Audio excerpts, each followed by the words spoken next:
symptoms that you experienced. What were you doing when you were told? How did you process the news?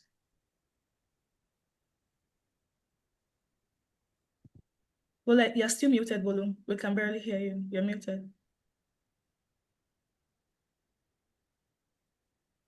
You're still muted. Can you hear me now?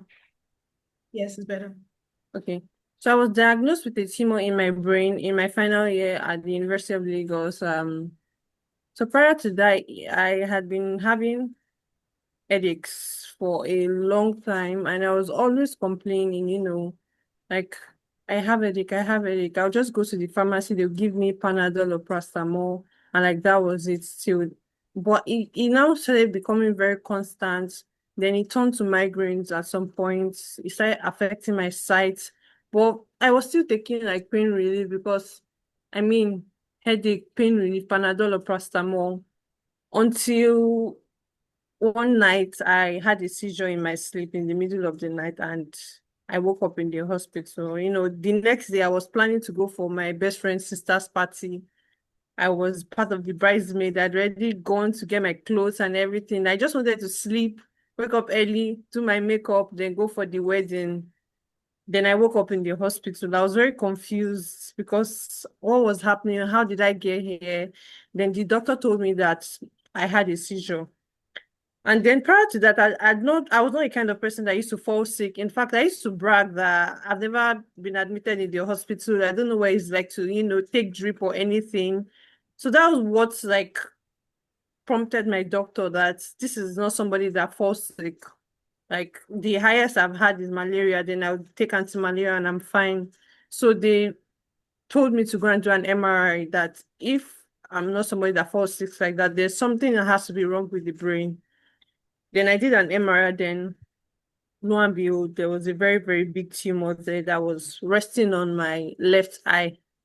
That was what was causing the headaches and making me have seizures. So I had a brain surgery on the 10th of October 2022. I had brain radiation for 6 weeks and I had chemotherapy for a year. Well, I'm here today. All glory to God that I'm alive today to be able to, tell my story and to be able to give hope to people around me or people that are going through the same thing that, there's hope, there's light at the end of the tunnel. Thank you very much. Thank you so much, Bolu. When your doctor broke the news to you, were you shocked? How did you feel? Was it head spinning? What was on your mind? What do you understand? Like, tell us, just, Yeah. share To be more insight. honest, when I got that diagnosis, I was very numb. Like I can't even point that I had this feeling. I was just numb because I was in disbelief. I was just numb until because when I had the diagnosis on the 10th of September, then I did my surgery on the 10th of October. So it was like 1 month until the day I was supposed to do my surgery when they were wheeling me into the theater. That's when it became very real that, oh my God, like this is actually happening and they have to cut my head open. Because when I had my meeting with the neurosurgeon, he was telling me that, oh, that because of the position of the surgery, the kind of surgery they're going to do, they cannot take out the whole tumor, that they have to, take as much as they can take so that they don't paralyze me. It was at that moment that it began to dawn on me that I was very scared. I was very, very scared. My parents were also very scared because this is not something that has happened before. Like from where to where, brain surgery, not even abdomen surgery, brain. So I was really scared when I was being wheeled to the theater to, get part of the tumor out. Then when I also started the treatment, chemotherapy, like I thought people that used to take chemotherapy were people that were about to die or something. But like this is happening to me. So like the fear tripled and I'm just grateful to God that I'm actually here to be able to tell my story, to be able to like give hope to people that are going through something like this because I know what it feels like to actually have somebody tell you that this is what I went through and I've come out of it. If I had that kind of thing back then when I was, diagnosed and going through my treatment, especially the Yeah. chemotherapy, when I was throwing up, losing hair and everything, And I had I somebody to tell me remember. that, yes, and I had somebody to tell me that, you know what, it's just a little while, you're going to be fine. You're going to be here today to share your story to people. There would be that hope that I'll be able to hold on to, because another thing that I learned through during this treatment journey is that a lot of times it's not the sickness that kills. Some people are already dead in their minds before the sickness eventually, takes them away. So that hope, having something to hold on to really goes a long way. Yeah. Thank you so much for that. I remember, part of this, and I'm grateful that we're here now. Like, this is a really good thing that we're here now. Okay, so Inkem, do you want to go next? How did you feel when you were Yes, told? I'm listening to Bolu and I'm laughing because I also was the chief bridesmaid for my friend's wedding during this time. I was her chief bridesmaid, but I didn't get to attend that wedding. So I got my diagnosis in September, 1st of September 2020. But before then, I was always having catarrh, I was always having catarrh and a sneezing. So I everybody just assumed it was allergy, including me. I just thought I was allergic to dust and all that, not knowing that there was something bigger than that. So during this time, I now developed a swelling on the right side of my neck. So that's Google told me it was lymph node. Okay, so I checked and then Google said, this is the lymph node, your lymph nodes are swollen. So I was trying to find like resolutions for this. I would go to the hospital. I took so much antibiotics from July or March. Any hospital I go to, they would give me antibiotics. I go to this one, they'll say antibiotics. I did the X-ray. I did everything I could do. I even ended up going to one hospital that they told me that they were going to cut open my neck and then take out the thing that was inside and then stitch it back. Ha. I looked at the hospital, I looked at the doctor, I said, no, you cannot carry out an experiment with me. This hospital, you people don't even have oxygen or backup generator. So when you are doing this thing, if something happens to me, what will I tell people that I came to do here? So, but in the long run, I went to another hospital and then when the man looked at me, this ENT, he just said, I think I know what this is, but you should do a CT scan. And I just ended up, I found myself in Lutz. I did the CT scan. I took it to the hospital. The hospital in 1 week, they had to do his biopsy. The biopsy is, I don't know. I don't know how to explain what this biopsy is because for my own biopsy, they had to put a camera and a scissors through my nose ring inside of my nose. So a camera and a scissors inside my nose. It was it was one of the most painful things I've ever experienced in my life. It was so painful. And then that was how they had to get the tumor so they can do a check. So it took 3 weeks for the result to come out. And then on the 1st of October in 2020, I was at the doctor's office and then the doctor gives me the result and she says, I'm so sorry, but you have I still don't know how to pronounce it, but then she says you have nasopharyngeal carcinoma. And I just started laughing. I started laughing. And she was looking at me. Maybe she wanted to even call psychiatric people safe. I don't know. Because I was laughing. I could not stop laughing. I was laughing and laughing and laughing. And then I finished laughing. I said, thank you. I took my results and then I stepped out of the office. I went downstairs.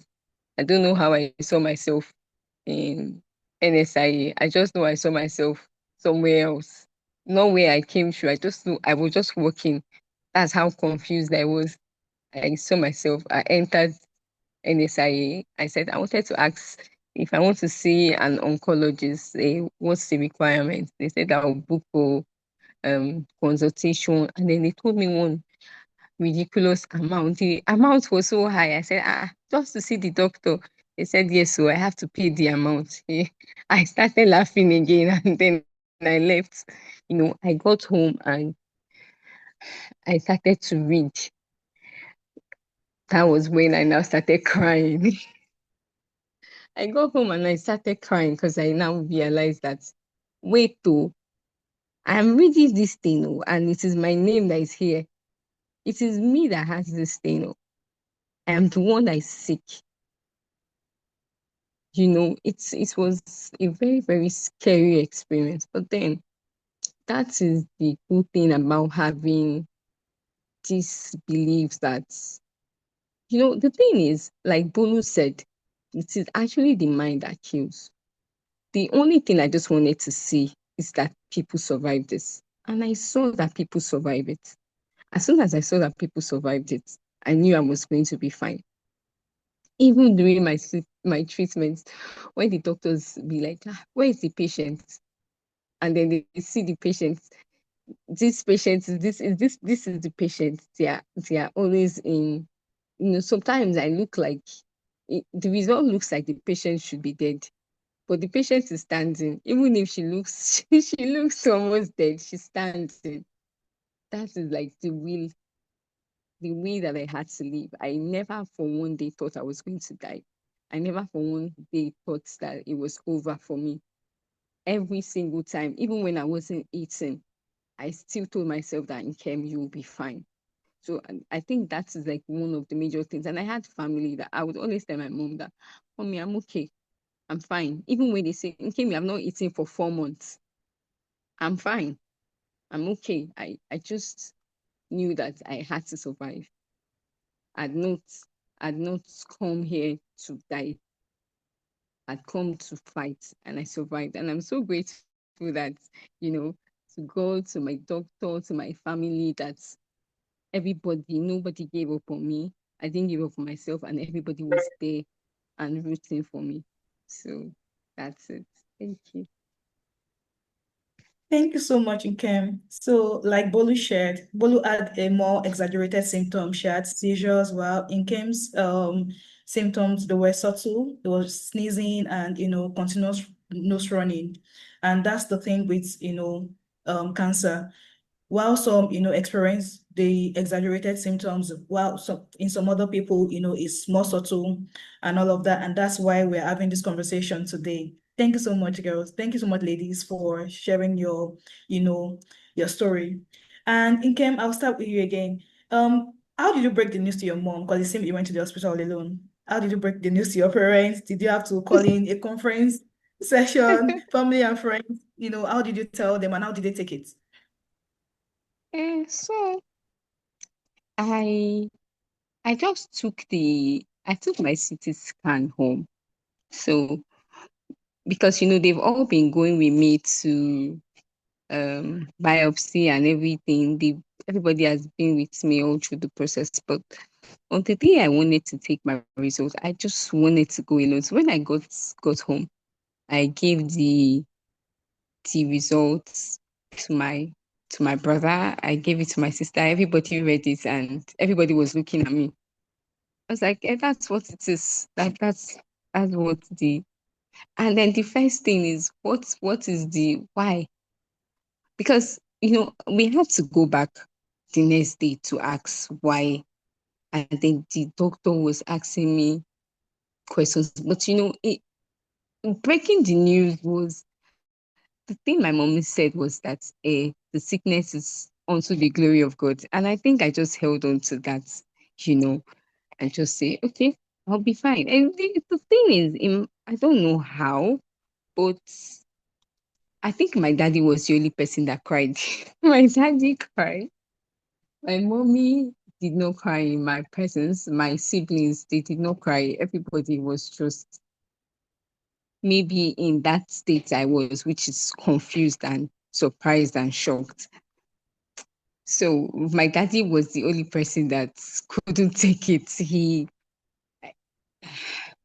But I just said it's like, okay, this is what it is, and we need to go and find out what I need to do, um and that's it. I just went the next day with my sister to to loot to start my treatment, or at least know what I need to do to start my treatment. It was not dramatic explaining to them. I think everybody, they didn't just want me to panic. So everybody just took it. I don't know how they reacted when I wasn't there, but when I was there, everybody just acted like they were fine. So that's it. Thank you, Kim. Thank you for being vulnerable enough to share, this with us. Hi, Bolu. Can you hear me? Hello, I can hear you.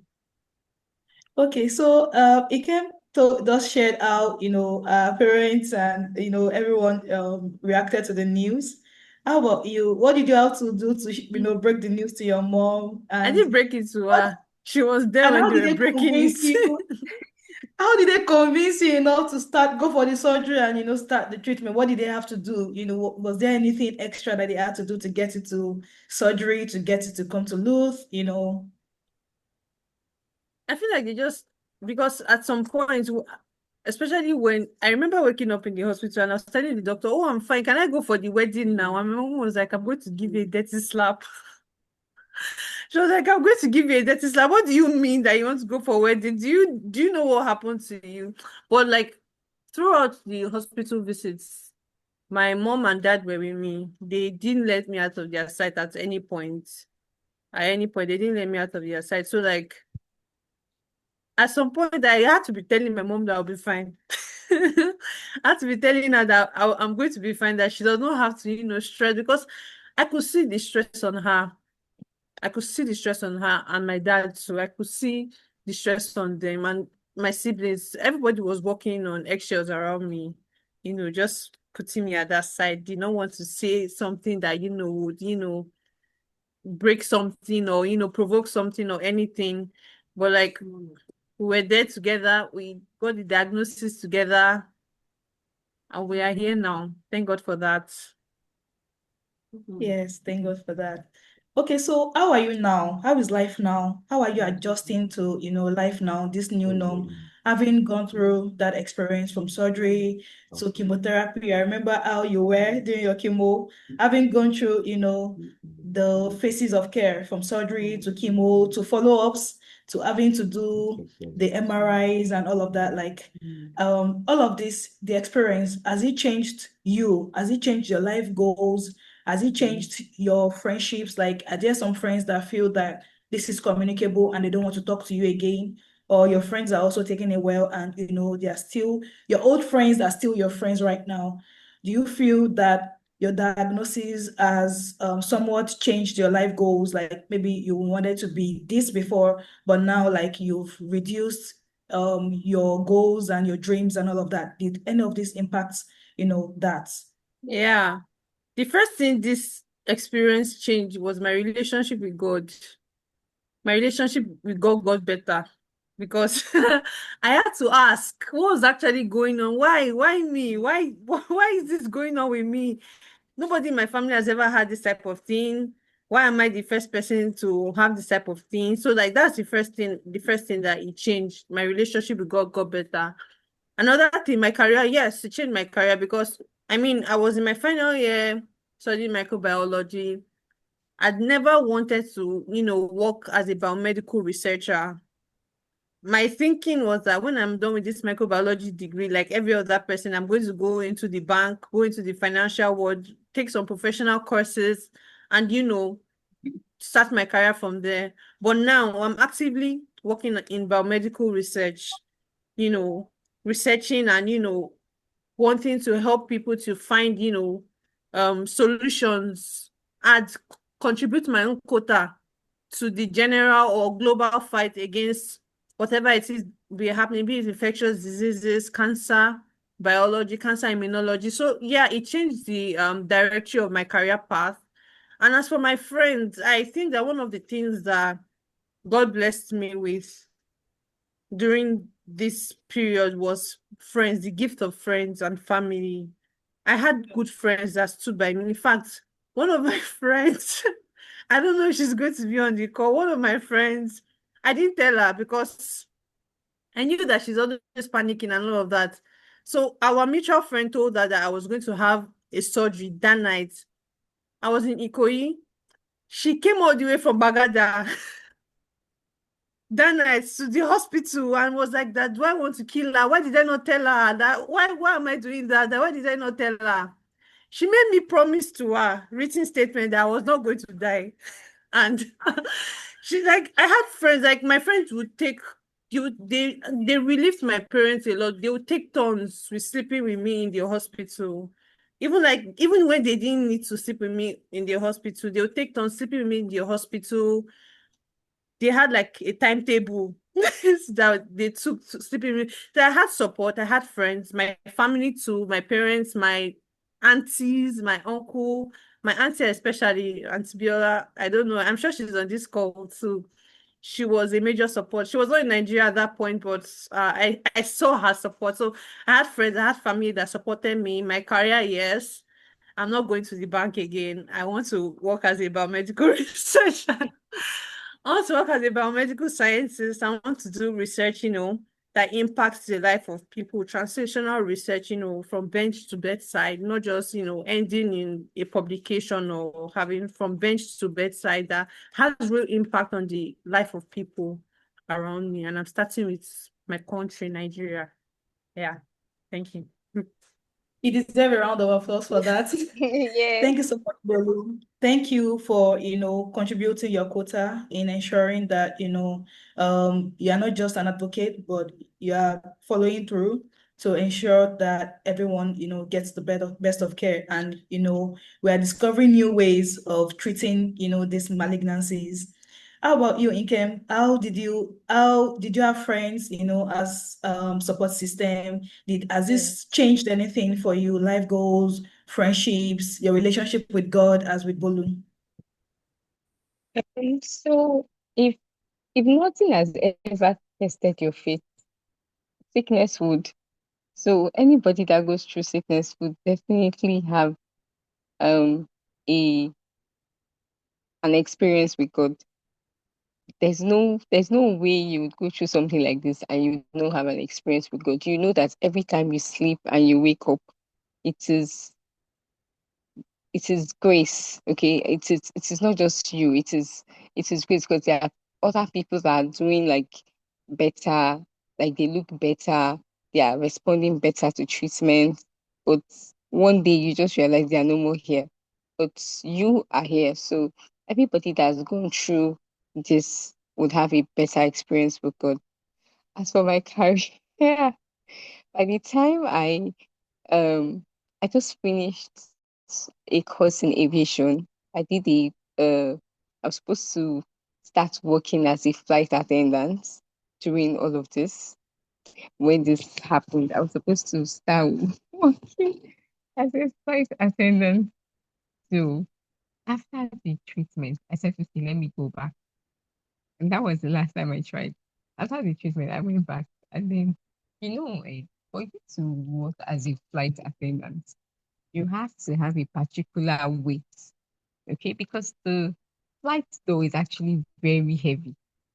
So if you're not weighing enough, the door will actually carry you, not you carrying the door. So I remember I had an interview, so I went and then I stood on the scale. And then the lady was looking at me and looking at my weight. You had to stand up again. Look at me, look at the weight. Look at me, look at the weight. I knew I lost. I knew I was not going to get the job because you're like, how is somebody weighing 40 and then the person wants to work as a flight attendant? I just knew that, see, it's not possible. They will not give you this job. Just go and look for something else. So, after that, I just said, you know what, maybe I should just do a job that wouldn't require me doing so much work. So it kind of changed. I decided that, okay, you just take life slow. I was looking for something that wasn't going to stress me too much. I was like, okay, let me just do something slow, steady, off days. So it changed my career path. Okay. But it's all for the better. Okay. It's all for the better. It's not like I couldn't fulfill my dreams. No. It's my dream, but still just in another way. And for support, I had support. Hey, I had support. So now I did not stay in the hospital because my doctor was so scared that if I stay in the hospital for 1 day, I would die of infection. So every time I'm done with my treatment, she's saying, "Oh yeah, yeah, yeah, yeah, start going home. Go home, go home." Because she didn't even want me to stay in the hospital for 1 day. That's how fragile I was. Any little thing, she was like, "See, I don't want you to have sepsis." So I was at home. At home that I was, I had the support of my family. They were always there. All my friends, like most friends, I've had friends, my friends for over 20 years. So I hardly have any new friends. And those old friends are solid, like rock. They are so solid. They are always checking up on me. At a point, I couldn't talk during my treatment. I had no voice. So when they call me, mm, and I do like a mimicking of what I want to say, and my sister will now say it to them. That is what I'm saying. See, they were patient like that. So, in came, no problem. We hear what you are saying. In came, we understand you. In came, it's fine. They were always there.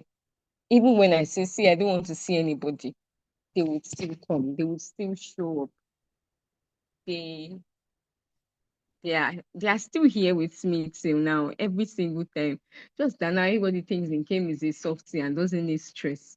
When they are doing things that require stress, they will take me out of it and say, no, no, no, we don't want to stress you.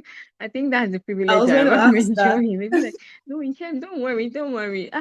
Don't worry. Okay, my friend did the wedding recently. They want to cook. They don't want Nkem to come and cook. Nkem, don't worry, just come and sit down.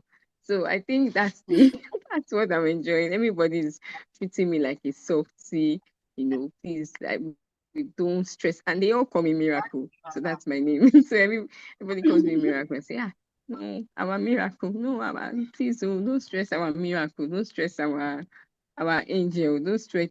So that's it. I have I that is what I've been blessed with, the gift of family, the gift of friendship. It's there's nothing that surpasses this. When everybody's rooting for you, everybody knows that, see, in Kem, we are here. We are here anytime, any day. Just call us. And my sister was a very, very solid rock. Everybody that knew me knew my sister because she was there. If you are delaying my treatment, my sister is coming to say, please, where is the wheelchair? Where is the so everybody just knew that, see, this girl, you people should just attend to her. Or if not, her sister is here to beat you. So, and my treatment was during COVID. So, I couldn't get um my friends couldn't come to visit me, but they were there. Calls, text, lunch, even though I wasn't eating. They knew I was not eating the food. I had this friend bring me sour soup. Because they said sour soup was good, Nigerians started to sell sour soup Right. for 6,000 naira. Right. This girl would go to the market, buy sour soup, blend it, and then bring it to me. And I will not take it. And she knows I will not take it. And then the next week, she's coming again with the same thing. So if if I am very, very blessed with my friends and my family. So I'm super grateful for that. I'm super grateful for that. Yeah, I'm glad to hear. So I was going to ask that now that you've had the experience of having family and friends, be there, support you throughout your treatment, do you think it made a significant difference? And do you think you would have the outcome would have also been okay if you didn't have that support? Do you think that the support changed everything for you? The thing is, I don't know. Bolu, you want to say something? Yeah, I feel like it's not like I even feel like it. I know that You know support it, made yeah. things better for me. I had support. I was in my final year, I was writing exams. My roommates, because we're four in the room, in my room, I had one of my roommates that her duty was to make sure I ate before leaving the hostel. I had my best friend always come, we're not in the same room, but always coming to, because I used to have seizure from my sleep. So like people will be awake, sleep lightly. to make sure that if I have seizure from my sleep, they can take note of that and we can report it to my doctor. I had one of my friend, Awa. She's always looking at me, but are you okay? Should I order something for you? Do you want to do this?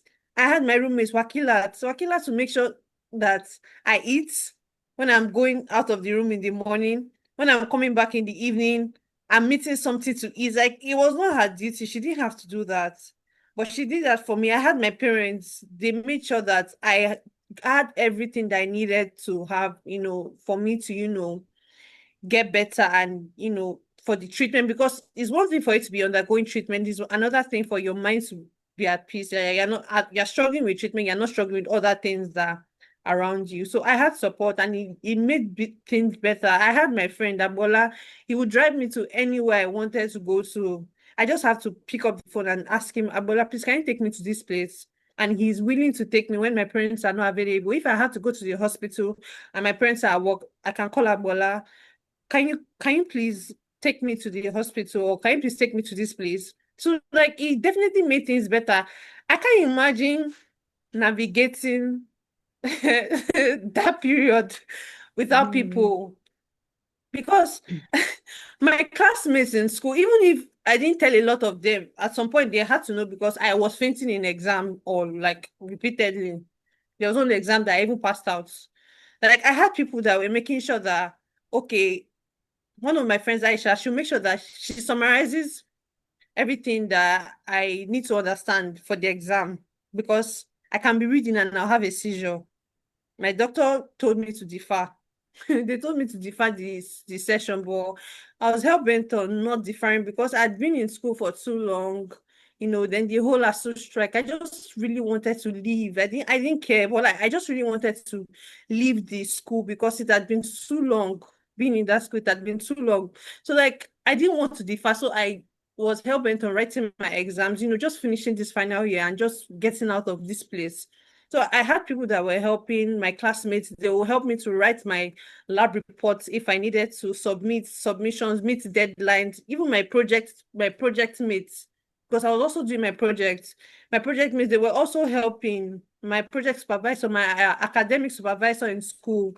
They were helping me. They'll put me, make sure I have all the support that I need, you know, at that period. So like all of those supports coming together, they actually help with the healing process. In fact, I feel like that's like the foundation of the healing process. Then comes the drug. Because once your mind is healed, then the treatment can come and do what it needs to do in your body. If your mind is not healed, the treatment coming to your body, you're worried about this, you're worried about that. I have to wake up and eat, I have to do this. I'm thinking of how I'm going to go to this place. Oh, I'm all alone, nobody cares about me. And that alone is sickness Yes, itself.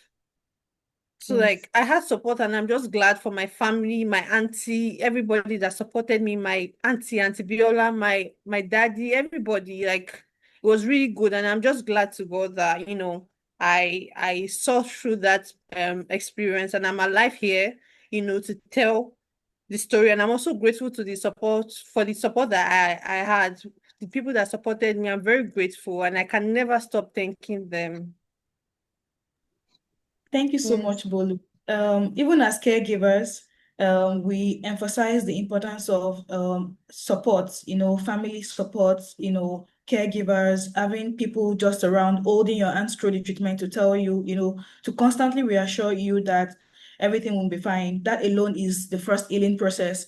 And that's what even we as, caregivers, we keep emphasizing on that, when you compare the treatment outcome of someone that had family and caregiver support to somebody that pulled through treatment without any support, the gap is visible. Like this person is doing so well because it's not just about your doctor's prescription, it's about having someone be there for you, wiping up after you, constantly reassuring you that everything will be fine. That mental reassurance alone, it goes a long way. And that's what I wanted to buttress with you. Nkem, do you want to share your own, view?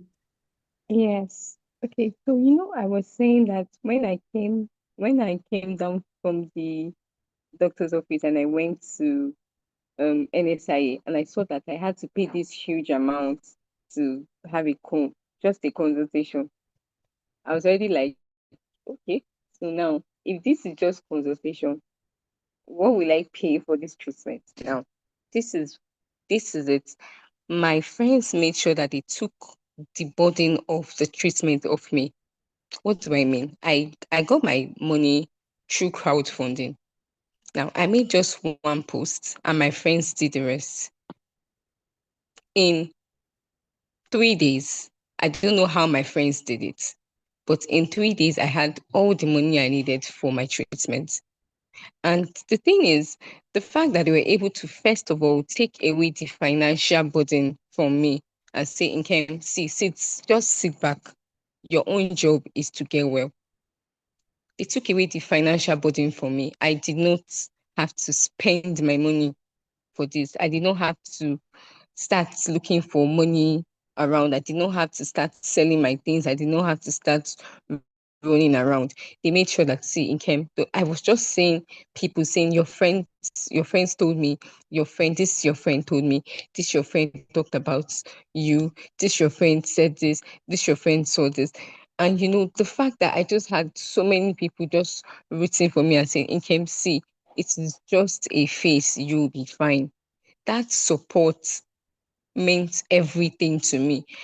In fact, I still have some of the messages and I read them and I say, wow, you you don't know just how much, because in the end, you are alone in the sickness. You are alone in this sickness. Now, because you are alone physically in sickness, imagine you are alone, you are going alone, but you know that at the door, you have people waiting for you outside the door. That's what it is. You have people that are looking out for you. You have people that are waiting for you. You have people that are saying that, in came, just go and come out. We are here. That alone just makes you want to leave. You wake up in the and then you see someone asking you that, what are you, like, they still treat you like they know that you are here. You are here. You are sick, but you are here. You are saying that, Kem, I know that you'll be fine. Bolu, I know you are fine. Bolu, what do you want to eat? Kem, what do you want to? Yes, I'm not eating. But every time you're asking me what do I want to eat, that care, that support, it goes a long way. It cannot, there's something that can replace it. Because if that support is not there, first of all, you're asking yourself what you are fighting for. It's just you. You're not, there are sometimes that you're not strong enough, but then there are other people, there are shoulders for you to lie on. There are shoulders for you to cry on. There are people that are telling you that you will be fine. The support cannot be overemphasized. Can never ever be ever overemphasized. It is key to someone getting better. It is very, very important for you to have support. Without support is like 50% of your treatment, to be honest. If that support is there, then there's nothing you cannot achieve with that support. That's my. Thank you so much, Nkem. This is, significant. Thank you for your vulnerability, because not everyone, will be comfortable enough to, share what they've been through and this part of their treatment. Please, if you have questions, please don't hesitate to use the chat box, drop a question in the chat box, and I will attend to your questions at the end of this session. And Nkem Abolu, so you hear people say a lot of things, oh, cancer is caused by this, it's communicable. When you have cancer, take soursop, like Bolu said. Have you had to clarify some of these things? Are there any misconceptions that maybe before now you thought was, but now that you've been there, do you like, is there anything you like, oh, maybe before you thought that, your siblings could also get cancer, get cancer from somebody that's been diagnosed? Like, has there been anything that you had to clarify, or did you have any misconception that now that you've been on that journey, you feel like, oh, I thought this before, but now, like, having been there, it's not. Are there any instances like that? For me, it was diet. I remember asking my doctor, Dr. Joseph, okay, now that everything has happened, what am I supposed to eat? What am I not supposed to eat? And she's like, to be honest, there's nothing you're not supposed to eat. Just make sure you're eating well. Yeah. You need all the energy that you can get that's just it. You're eating a balanced diet. But like, don't eat this one, eat this one. Like she was like, to be honest, I don't think there's anything that you are actually supposed to eat and not eat and all of that. But I just need you to eat because you're undergoing like very serious treatment and you need your body to be able to, work with the treatment that you're getting. Another big misconception that I have had to clarify is that a lot of people think that once treatment ends, like everything goes back to normal, or people think that you should just be grateful and you should just, move on. But the thing is that survivorship comes with its own challenges. There are fatigue, there's memory issues. Like I still struggle with my memory now, but like it's not as bad as it was. But I know that my brain is not what it used to be. I still struggle to, remember things. Then there's the fact that my hair too has not grown. My hair has not grown. I still have to, It doesn't. yeah, it hasn't grown. Mm. I still have that big patch on my head from that radiation. So like people think that because I wore wigs and I look okay on the outside, people assume that I was fine. And I've always had to remind people that healing isn't always visible. It's not always visible. Like I know what I'm still going through. My memory is better, but I know that it's not as it used to be. My complexion, so after the radiation it made it made my face black. I remember the skincare products. I remember the skincare. Oh, I remember. The radiation made my face black, and to be honest, I have not gotten my. I know that my body is not what it used to be, and my doctor just keep on telling me you are alive. At least appreciate that.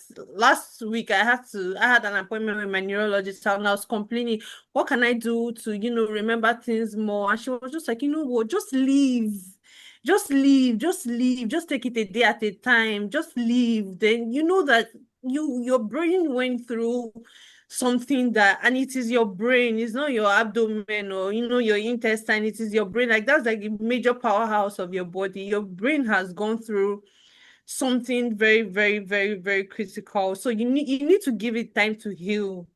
The treatment, the healing does not just stop at the end of the treatment. Is There's still fatigue, there's still like memory issues, there's still emotional imbalance, ups and downs at some points. So like that's like a misconception that the treatment does not just end and everything ends. Everything does not just end when the treatment ends. Yeah. Thank you. Thank you, Bolu. Sandra, you. Yes. First of all, yes, the misconception I once I that's that is kind of like a it's very weird to me. Okay, this one is from a religious aspect. Okay, so when I was sick, okay, and I had several people come to pray for me. And when they pray, they say things like, if there's any any sin that you have seen that brought the sickness, may God forgive you. Now, I want people to know that cancer is not punishment for being a sinner. God is love. God will not punish you with cancer because you are evil. Okay. So anyone going through cancer, you are not evil. It just happened. You did not commit any sin. You are not unrighteous. God is not punishing you for for stealing Maggie. That's not why you have cancer. Okay. It just happened. So it's not a punishment for you being a sinner. Secondly, people always say be grateful, you know, like you're not expected to have bad days, you're not expected to be sad. When you're saying, God, this thing is not working, people are like, at least you're alive. Anything you say, people be like, be you're alive. Yes, you're alive, but then like people just assume that because you survived, you should your whole life should be focused on the fact that you are alive. Don't don't overstress anything. Don't pursue too much goals. Don't try to be anything more. just try to just live your life. Just I beg, don't do anything that would I don't know, anything that would trigger you, anything that would change. the- I don't know. You are sick. You were sick. You are fine now. You have your life to live. Live the life. Live the life. Don't limit yourself because you've gone through something. And don't say, like, when something is not going your way, you can actually work towards making it go your way. Don't say, at least I'm alive. No, it's not enough. You're not alive just to live. You're alive because you have like something greater to do. You're alive because you have like a higher place to go. You're not just alive just to be alive, just for being alive. No, you're alive, and then you should live like you are alive. Not live like you have like half life. Live your life like you have like so much to give. No, don't live your life and limit it. Now I have sinusitis. I cannot. It is a side effect of my treatment. Um, I live with it. I wear my nose mask and say, hey, please, oh, don't fry that thing close to me. I am not limiting myself and saying Nkem is not going to eat chicken. I will eat chicken and fried chicken, and then I will sneeze. It's I would not say, hey God, then I want to eat my peppered stew and eat my stew that I have to fry my red oil. I will fry my red oil and wear my nose mask. I will not say, oh God, I have sinusitis. Because of this sinusitis, I'm not going to be eating my stew with palm oil. Live your life. Still live your life, your healthy life, your godly life, but live your life. Live your life. Don't say, I just want to be grateful to God because He kept me alive. And then just say, let me just be sleeping and waking up, because He kept me alive. But no, truly, like, when my hair grew, you know what I did? I cut it. I cut it to prove to cancer and say, see, you took my hair the first time without my consent. Now I'm taking it off on my own terms. That is how much I like to live my life. And I cut my hair and I said, see, you gave me gorimapa. Now I'm cutting pixie cut. I went and I cut my hair and I styled it because it made me feel better about myself. So if you're recovering, if you have recovered, don't put yourself in a shell. Live your life. Live your life. Healthy life. Life that gives glory to God, but live your life. That's it. Thank you so much, Bolu and Ikem, for finding your new normal and for living a normal life as much as possible and for not allowing your diagnosis limit you and all that you can do. It takes a really strong and determined person, having gone through all of this to find a new normal and be able to live as normal life as possible. It takes a lot of resilience for that. And we're grateful to God for the both of you for the strength to, pull through and be able to do all of these things. I know you both have mentioned the oncologist, Dr. Joseph. She's, a huge part of a huge support system throughout your treatment, even afterwards. But as young adults, do you think that, there's an aspect of the healthcare system that should have been better? Maybe incorporating psychologist review. Did you think that coming to the hospital you needed this that wasn't there, and you feel that maybe if this was there it would have helped better? Or I don't know. I just wanted to share insight on that. Like, did you feel there's any aspect of care that could have been better or that you wanted that wasn't there and that could have helped you? Let me Again, we start. can go first. Yes, I am interested in this. So there was this time I was feeling like I needed to talk to somebody that is not my family. I needed a psychologist or something to talk to. So they gave me a letter and they said I should go and meet the psychologist. And then there's a receptionist. So I give the letter to the receptionist and I say, see, I want to speak to someone. And then she calls and says, oh, you have a patient that wants to speak to you. And then I can hear over the phone the person saying, you should come back in 1 month. 1 month. 1 month. I am probably depressed and I should come back in 1 month. Why? Why am I why am I coming back in 1 month to come and to come to come and speak to, and then I had to be my own psychologist. I had to say, okay, don't worry. I had to speak to myself and say, don't worry, you don't even need this man safe. What do you need him for? You know, I feel like they should remember that we need we need in between your treatment. Imagine your life just take a turn around, a 360 turn around. Suddenly your life is different. Suddenly I used to be fat. No, not fat, but I used to be a size 10, size 12. And suddenly I was a size 4. I needed to talk to somebody. I needed someone to let me know that it is fine. I'll be fine. My family, yes, they will always give me hope. I needed to hear it from a professional, someone that knows all the right things to say, and I didn't have one. But I had my doctor, interestingly. I had that I could ask her anything at any time, and she would respond. And she was my psychologist, she was my friend, she was my doctor, she was my mother. I could ask her anything.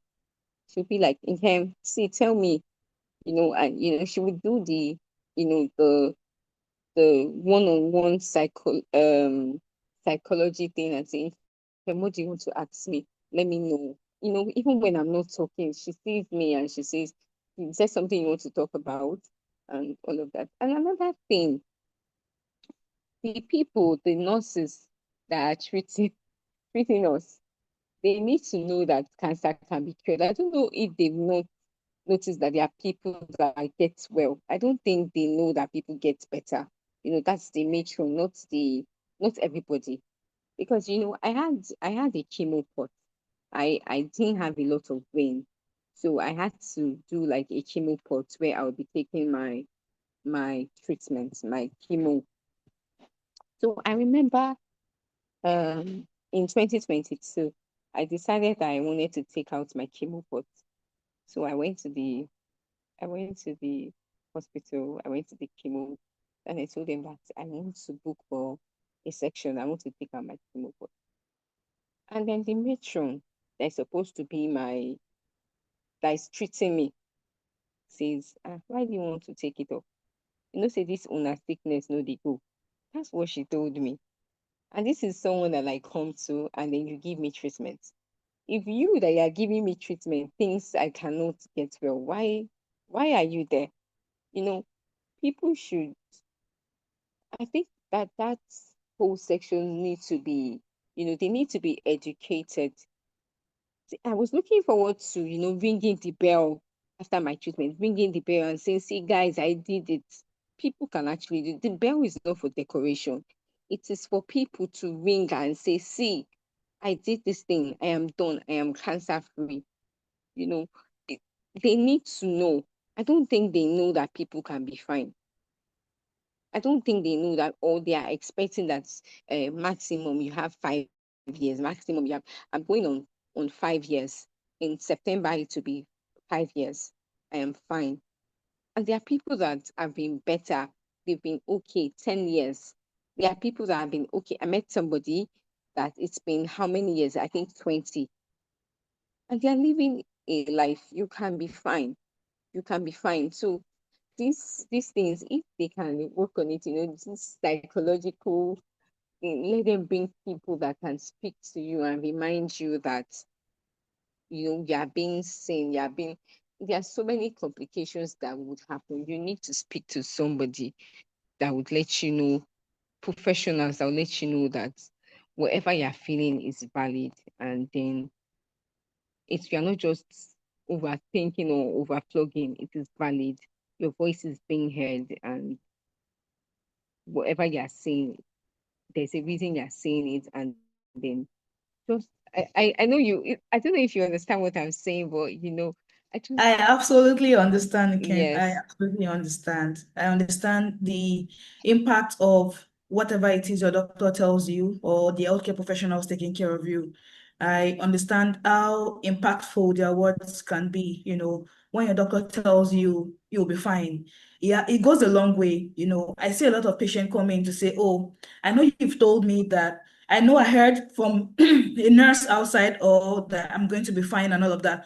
But I just need to hear my doctor say it. I need my doctor to touch me. I need my doctor to see me and excuse me, and let me know that I'll be fine. I know how impactful those words can be. And then when someone comes to say otherwise, I also know how impactful that can also be. So yes, I get you. And that's why we're also having this session. So you can share your experience and we can look into how some of these things can be resolved in order to avoid, future repetitions and all of that. And thank you for being, truthful and being yourself, sharing some of these things. So I understand you. Absolutely. Bolo, do you want to, do you have anything to add up to what Nkema said? Yeah, I feel like Nkema said it all, but like something I can add is that mental health care is to be prioritized during this treatment because I remember when there was a session I had with Dr. Joseph, and after the session, the next day somebody just called me. Hello, good afternoon. My name is so so so and so. I'm a psychologist in Lut. I feel like Dr. Joseph just saw me and just heard me say something. And then the person just called me, good afternoon. I'm the psychologist in Lut. I would love to book a session with you and talk to you and all of that. Like a doctor that is very aware of what is going on. And she's not just all about, okay, take your drugs, yeah, okay, go home. You get. And we need care systems, that will see beyond the body. We need systems that will see that people are still becoming like I said earlier, it's not just you're done with your treatment, bye bye, be going. You get.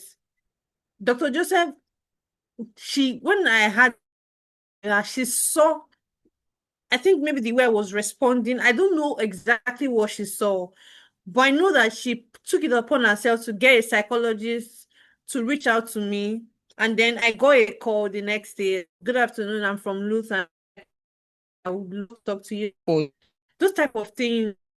We need nurses that are less dismissive. Like they don't have to be dismissive of your symptoms. They need to actually, they don't have to be sensitive. Some will make side comments and like, why would you say this thing? Like in care mental, don't be making some comments. And why would you even say this thing to a patient? A lot of times, things were not said to me, but like I'll be in the waiting room waiting for my turn, and I'll see a nurse handle a patient and treat the patient funny. And I'm like, why would you even do this? Like, this is somebody that is even on the wheelchair. Like, why would you even do this kind of thing? Like, so we need like systems that work. Nurses, especially nurses, to be honest, and this is not even a shade to them. Like, they need to be trained better to, those snide comments. One, they need to be less dismissive. In fact, not dismissive at all. Like they can't be dismissive with your symptoms. They are complaining that this and this is what is happening to me, and you get that kind of thing. So like basically, like mental health care too should be prioritized with the treatment. Mental health care too comes with it. Then less dismissive nurses, yeah. Thank you so much, Bolu. If there's anything you could change regarding your journey so far from your symptom to diagnosis to your treatment, is there anything at all that you would like to change? If you could go back in time to change anything?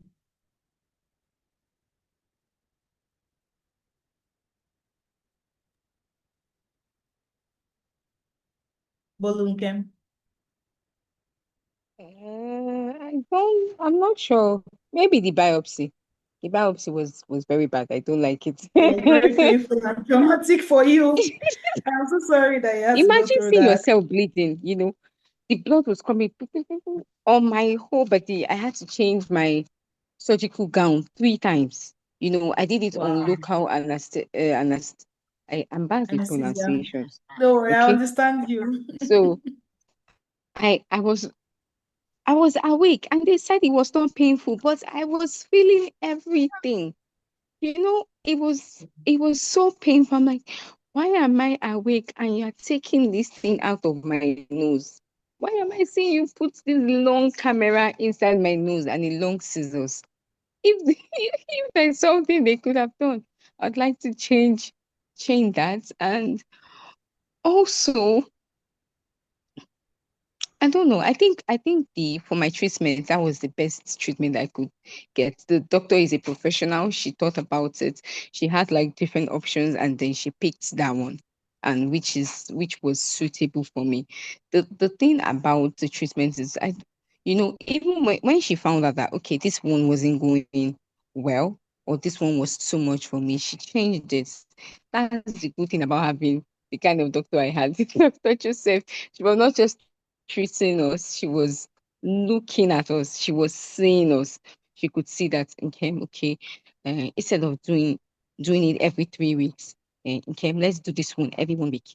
When my doctor wanted to travel, she wrote my treatment, how I was supposed to come into the hospital. She gave me a schedule, a timetable. So at a point, when I go to the hospital, they say, okay, Dr. Inkem, what are we giving you today? Because I knew what I wanted. I knew I would be like, so for today, my doctor said I'm going to only take one, this one, I want. She's like, when she said, don't let anybody mess up my plan. This is my plan for you. This is so no, I am not changing anything. Nothing. It was supposed to the way it went was okay, was good for me, and the results have been awesome. So I am okay with what it is. If they can change the treatment for cancer, it would be good. You so that we have chemo and radiotherapy, that's what it is for now. We're not changing it for now. Maybe they can change it to things that are less Toxic. disturbing. I can eat. I'm not in so much pain. Radiotherapy gives joint pain. My whole body will be paining me every day. People are massaging me. My sister will hold my left hand. My brother will hold my right hand. My mother will be on my leg, and then my other sister will be on my other leg. And massaging. So, but that's what we have for now. At least it's working. So that's what we have for now. Except the biopsy. We don't have the biopsy. I mean, Bolu is working on cutting edge Yeah, I'm treatment I'm looking forward to for go. That's why cancer I'm care supporting her. and treatment and all of that. So we look forward to your discovery, Bolu. If there was anything I could change, it would be that chemotherapy was the worst ever. I God, tell you, so I I don't want to hated my talk. life. I won't even. I hated my life during the because I had to take my chemotherapy 5 days a month. I remember telling my friend that I had only one week of normalcy, like throughout the period of chemotherapy. I had only 1 week of normalcy. I had 1 week of chemotherapy. I had 1 week of painful periods as a lady. I had 1 week of ovulation that I would be in so much pain. I don't even know if it was the treatment that made my ovulation like pain me that much. I just had 1 week that nothing was going to happen to me that week. The chemotherapy week, oh God, the vomiting. It Hey, was crazy. it- It was a whole lot. The vomiting was a whole lot. I would come every time. I'll come to the hospital. Please, Dr. Joseph, please, can you take me off this drug? I can't. I can't anymore. I can't. And she was like, is it that bad? Okay, add this one to eat. You'll be better. Everything that they'll tell me to add to eat, it will not be better. There was one that they even told me to add to it that it got worse. It got worse. I was vomiting. Like I'll be vomiting through my mouth. I'm so sorry for explaining it through my mouth and through my nose. It was bad. And because of that, I won't be able to retain anything. I won't be able to take anything. I will not be able to eat anything. There was one time that I was vomiting. And my mom saw me vomiting and she started crying the because it was vomiting is bad. always so I hard. was trying to vomit out my all of my Your stomach intestine. acid. Yes, everything was trying to come out. Like anytime I remember what it was like for me to throw up like that, it was very horrible. If I could change anything, is that vomiting. it was very horrible. I was losing weight because I was not retaining anything in my body. I could not eat Yes. because if I eat whatsoever I'm vomiting out will be coming out through my mouth and through my nose. And it was very terrible. I don't even want to go into the graphics of what it was like, but if there was anything I could change, it would be that. The vomiting was a lot. The chemo treatment, the vomiting was too much. Well, I we're mean, waiting for you for the alternative treatment, Right, please. right, Because right. the, I'm the looking the forward, vomiting Bolu. was so bad. I didn't know nobody was going to talk about it. I just wanted to completely forget it. Like and it was I for would a be like, year. wow, I know It was for this a is year. stomach acid. It's green. This is definitely my stomach acid that I vomited. I had a bucket. I had a Yeah, I bucket could not go and to the bed bucket without be a full. bucket. I'm so sorry that Hmm. you two had to go through that. I am so sorry. But while we're waiting for Bolu for scientific discovery, we have to make do with what we have. And that's what we are currently using now to ensure that we are able to treat and cure as many people as possible. And okay, so before we continue, please we'll be sharing a poll in the chat box now. Feel free to vote or fill in the questionnaire as per the poll. And there are different um, there are different networks that you can join, in the Doctors Cancer Foundation, just to further propagate the gospel of pediatric oncology, especially in children, adults, and young adults and adolescents. So please, the poll will take less than 2 minutes, and you're done. So please do not hesitate to, fill out the poll. Thank you. Okay, so while people are filling the poll, Bolu and Nkem, are you currently involved in any advocacy program? Do you have any ongoing program, with the Doctors Cancer Foundation or yourself that you're currently championing, for adolescents, for children, and what have you? Bolu, you can Yes, go first. I work with the Doctors Cancer Foundation and to visit children in the hospital in NSI Cancer Center in Lutz. So we go there, we create support for families and these little children. I well, during one of the ward rounds, I met somebody that was a little boy that was going through something like what I went through, and I know it was just like the right moment to be able to talk to that because his own was even like a little bit different because I feel like because of the late diagnosis, the tumor had already affected his eye. But like I could talk to him and his mom, and I was like, you know, I went through this and this happened to me in 2020, 2022, 2023. And his mom was looking at me. She was like, are you serious? I was like, yes, that this happened to me and I'm here. So like I currently work with Doctors Cancer Foundation. I work advocating for, help for these little children. I work with some of the families to, letting them know that there's hope. I remember one instance also during one of the ward rounds, I met a little girl that asked me, she was 6 years old. I mean, she is 6 years old. I'm so glad that she survived. She's 6 years old. So I was talking to her dad, and her dad was looking at me. It was like that. You don't look like somebody that went through this type of thing. And I said, yes, like Yes, I remember her. that is why I'm here. Like I want you to see that I can stand up, I can talk to you about my experience, I can let you know that it's possible for your child, to go through this and get over it and come out of it healthy.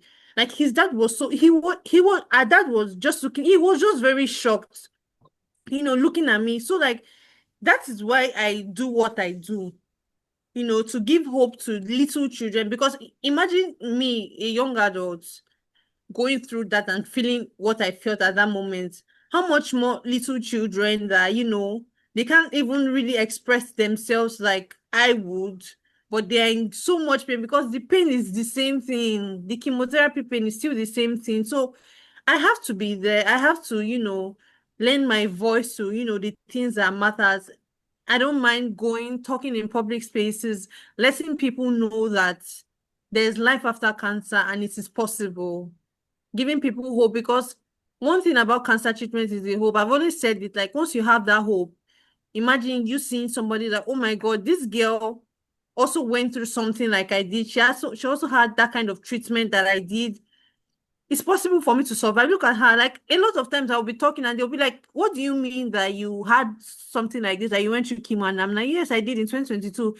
And they were like, I can't believe this. I remember when I had like an interview on TVC and I was talking, and the interviewer was like that. Are you sure? Like she didn't just outrightly ask, are you sure you know what you're talking about? That you actually went through this thing.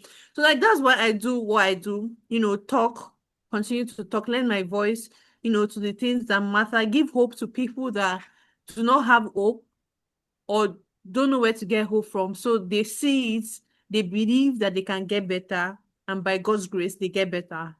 Yeah. Thank you so much, Bolu. Kim, you're next. Yes, so what Bolu said is like completely true.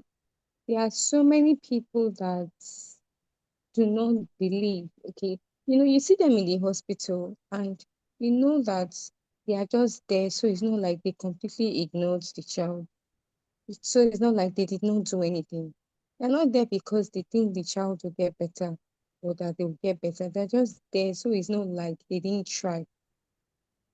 So when they see you that you survived, you can see it in their eyes that they are shocked. I remember when I and Bolu went for one of the world rounds at Alimata, and then we saw a man, and the man he was so shocked that he's like, "Wait, you had cancer?" It just we could see it that this man he had strength. He just became. And why I started this was one day during my treatment, I was sitting down at the reception and I saw a little boy, and his mother was he was consoling his mother. He's the one that was sick, but he was the one consoling his mother. He was telling his mother, you know, don't worry. She was crying.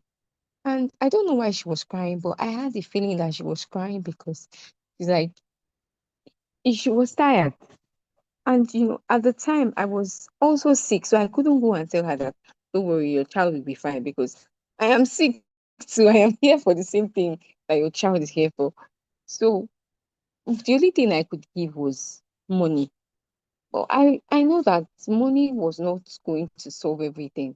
So when I got better and there was an opportunity for me to do more than money, which is provide support, provide listening ear, listen to you and let you know that, see, yes, yes, he's coughing, it's normal. He's doing this one, it's normal. But he will be fine. I am the one talking to you, he will be fine. So that just brings renewed hope to people. Like, they call you and say, hey, my daughter smiled today. They didn't have to call you, but because they know that they're trying to let you know that, see, this thing that you are saying is happening. My child is eating. My child ate today. My child slept well. He didn't cough throughout his sleep. They're not telling you because you're a doctor. They're telling you because they resonate with you. You have experienced this thing that their child is going through, and they are looking at you and saying, yes, my child will be like this tomorrow. My child will stand up tomorrow. My child will laugh tomorrow. My child will go to school tomorrow.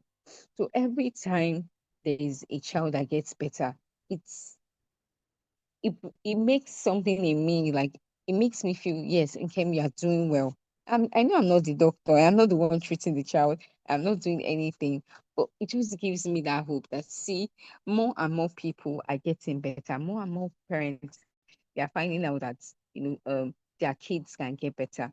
That's why at my place of work we had this initiative, and I say, see, please come to children. I want you to do this thing for children.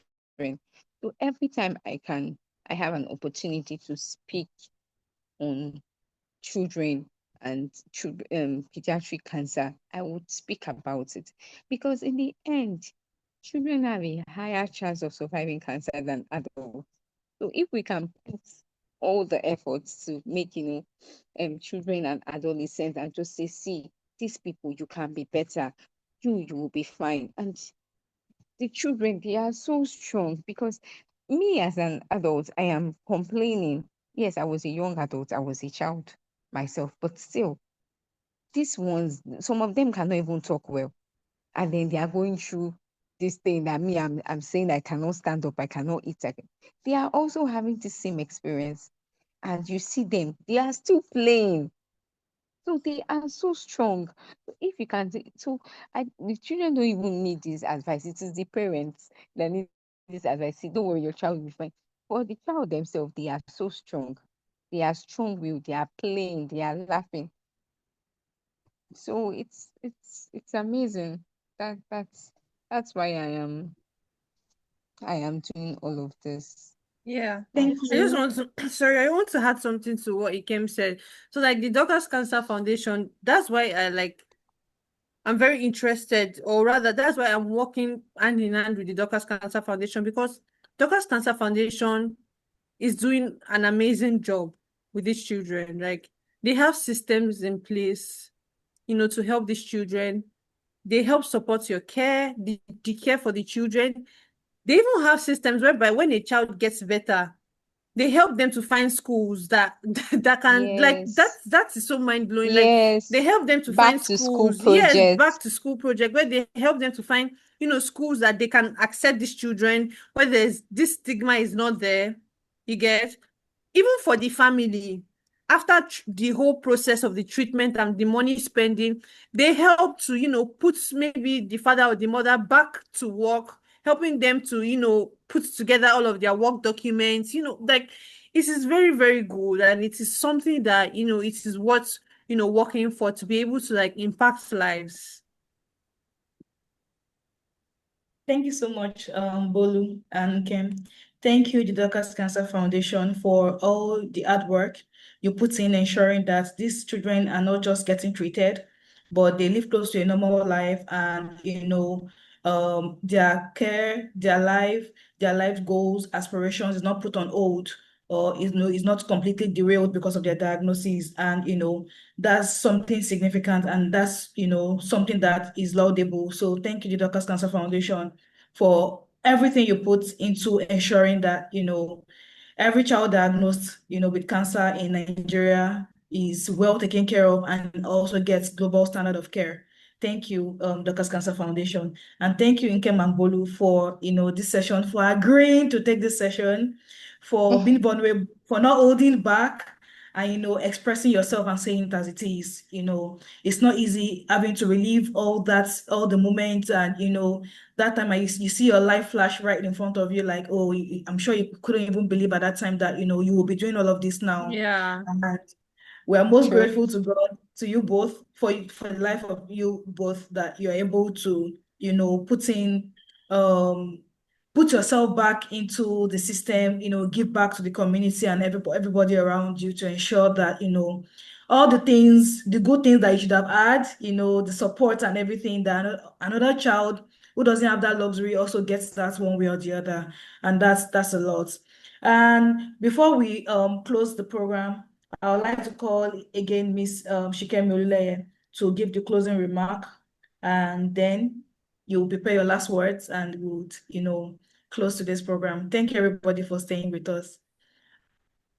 So, Shikemi, are you there? Yes, I'm here. So thank you everyone for joining. We appreciate your time, we appreciate your energy and your presence.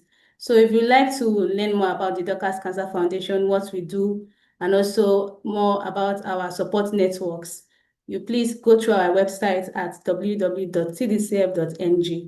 Thank you and stay connected. Thank you. Okay, so as we bring the program to an end, Bolu and Nkem, do you have any last words, for everyone? Is there any other thing you'd like to say that, maybe I didn't ask you, but, you would like to share? Bolu, you can go first.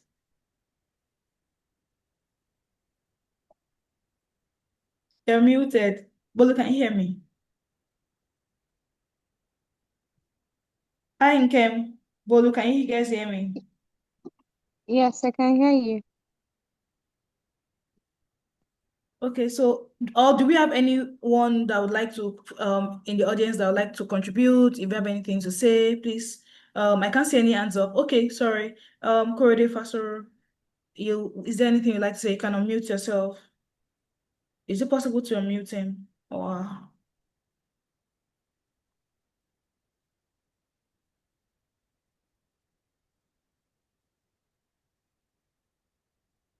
Korede Fasor, can you unmute yourself? You have your hands Okay, up. yes, thank you. Good evening, everyone. Good Thank you evening, so ma'am. much, Dorcas Care Foundation, for putting this together. You know, sometimes as Nigerians in particular, we get scared of confronting issues, talking about when you hear about cancer, oh, God forbid. But this has been really enlightening. I would like to say a big thank you to Bolu, who I know personally. I've watched her grow for many years, and also Nkem for sharing their stories with us, their amazing stories. And for me, three key points that I've learned today, which I would like to encourage us all to go to. The first thing, that a cancer diagnosis is not necessarily a death sentence. And also, like what Bolu kept saying repeatedly, the power of the mind. She said many are dead even before the diagnosis begins to take its toll. So the power of the mind and the importance of mental health. And also one thing I've also learned, the power of relationships. So we need to be intentional about building healthy relationships, because these are the ones that will be there for you at the down moments of your life, you know. So I've seen that. And of course, above all, the power of faith and reliance on God, who is more than able to turn any negative situations around. One thing that Nkem said that really touched my heart, even as a pastor, when she said many times we're quick to conclude that something is as a result of sin. I'm sorry you had to face that, Nkem. Indeed, God is a good and a loving God. And even if the enemy brings something negative, God has a way of turning it around for our good. And that's what we're seeing being relieved in your lives. So my prayer for you both is that what God has done shall be permanent, and He'll continue to make you a voice globally as a result of this journey you have gone through, in Jesus' name. Thank you for Amen. allowing me to Amen. speak. God bless you both. Amen. Amen. Amen. Thank you very much, ma'am. Thank you for that word of encouragement. And thank you for the take homes. Thank you for actively listening to. Bolu, do you have any last words? Yeah, just briefly. So I've I've re-understood what, survivorship is through living. Before prior to all that I went through, I thought survivorship just meant, finishing, treatment and just moving on. Now I know that it means like I am aware of all that I've gone through, and I'm living, despite all that I went through, despite the scars, emotional scars, physical scars, despite everything. And then as I, wrap everything up today, I just want to, survivorship is not always easy, but it's possible. It's not just, about living, it's just learning to, live again. There's a new you, and you are becoming someone different. So I just want to give hope to anybody that is walking this path, and let them know that they are not alone. Their signs, whatever it is that they've gone through, they are not signs of weakness. Their scars, the treatment process, everything that they've gone through, they are not signs of, weakness. They are proof that they've made it through. And what tried to break them, what tried to take them away, they made it through, and then they are living, giving examples. And to caregivers, and to, health workers, and to friends, I just want to, thank them for showing up, because healing is a team effort. It's not an individual race, it's a team effort. So like, it's a privilege to have shared, my journey with you today. I want to thank everybody for listening. I want to thank, first of all, I just want to say a big thank you to God, because through everything, I knew God, I saw his hand in my life, and even times where like my doctor will be like, okay, so and so time, this and this should have happened. And before then, I've seen the result. Like I saw God's hand in my life, like clearly.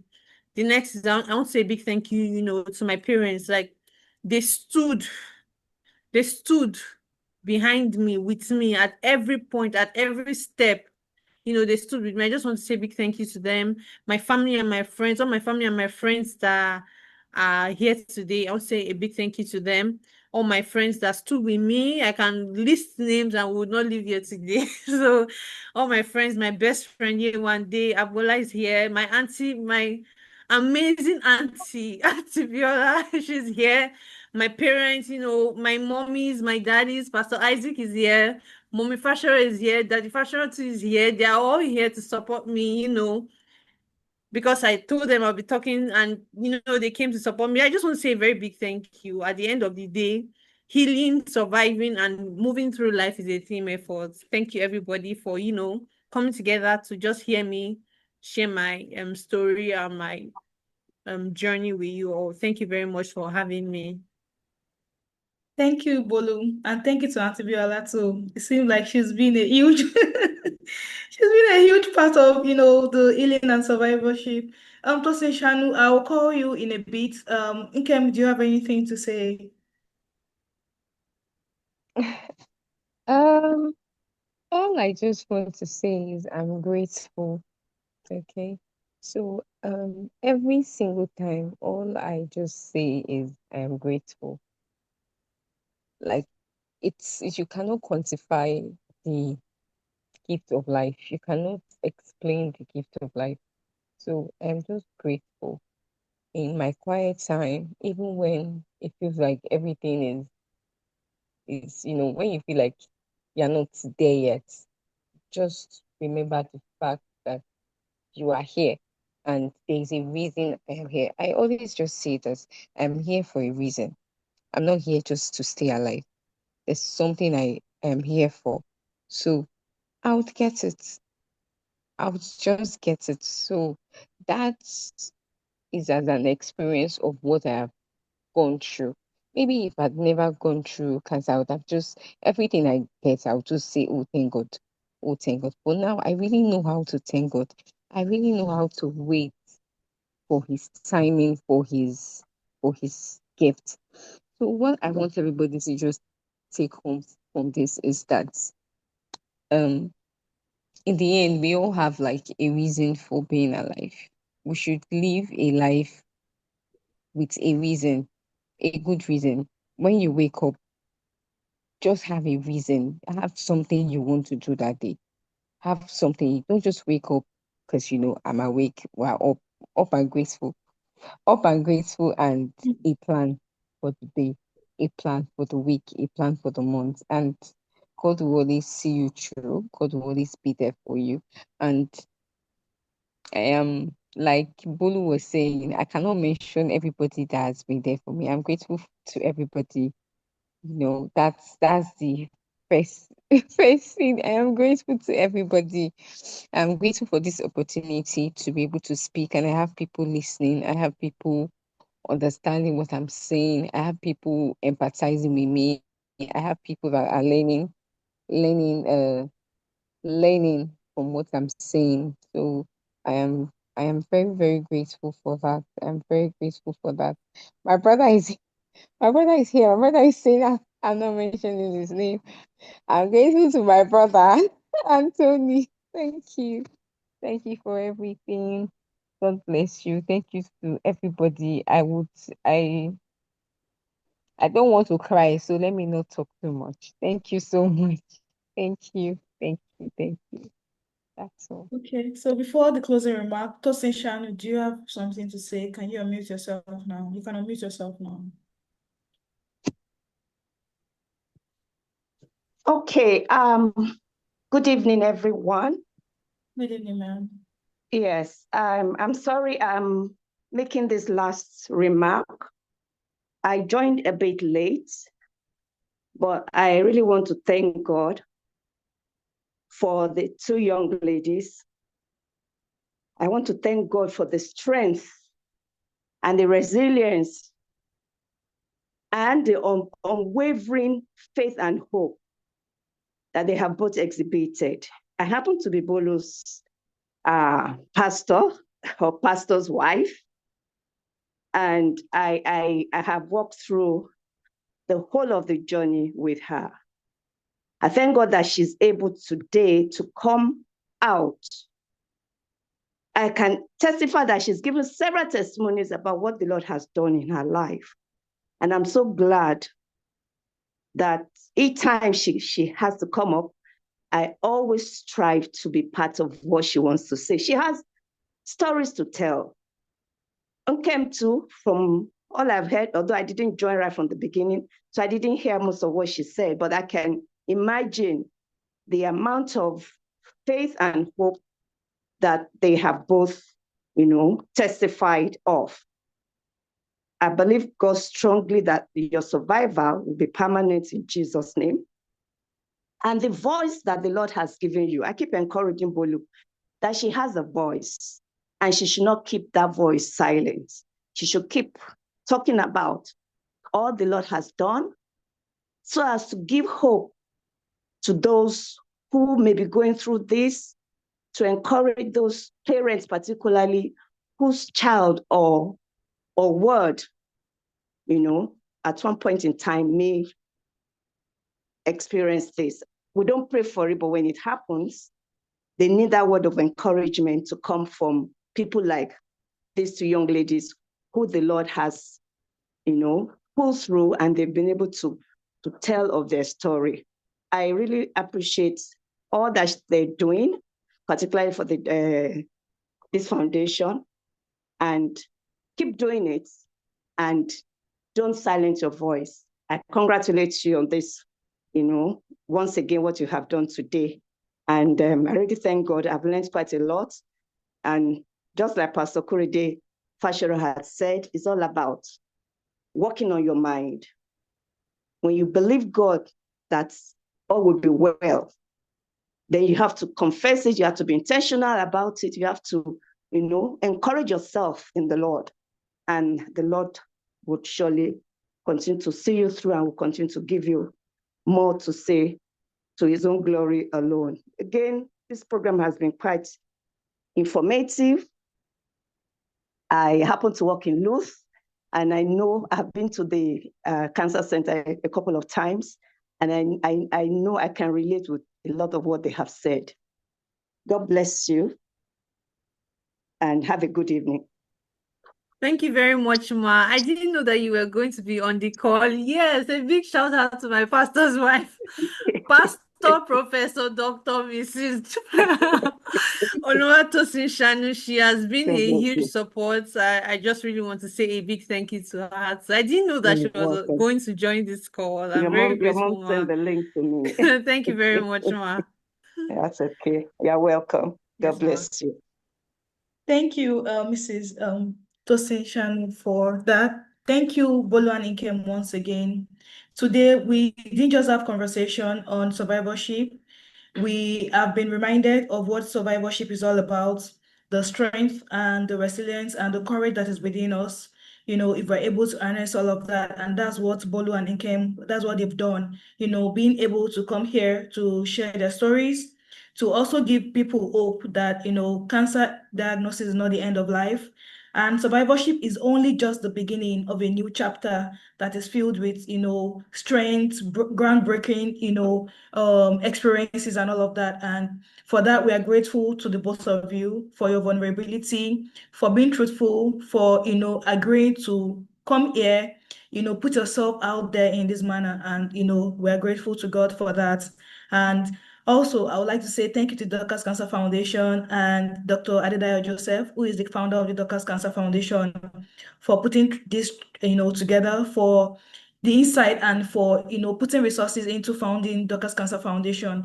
Because if not, we won't be having this conversation. All the efforts and, all that has been put into ensuring that no child diagnosed with cancer is left without treatment and without getting global standard of care. And for that, we're grateful to the founder, we're grateful to the foundation itself, And we're grateful to our survivors and all the participants today for making today's program a success.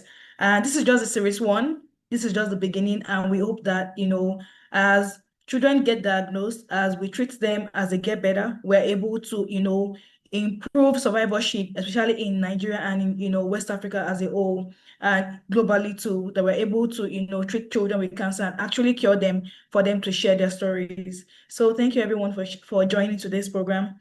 We hope that, we see you in the second series where, we are sharing more insights again on, what survivorship is all about. Thank you everyone once again for joining, and I hope you enjoy the rest of your day and the weekend. Bye, everybody.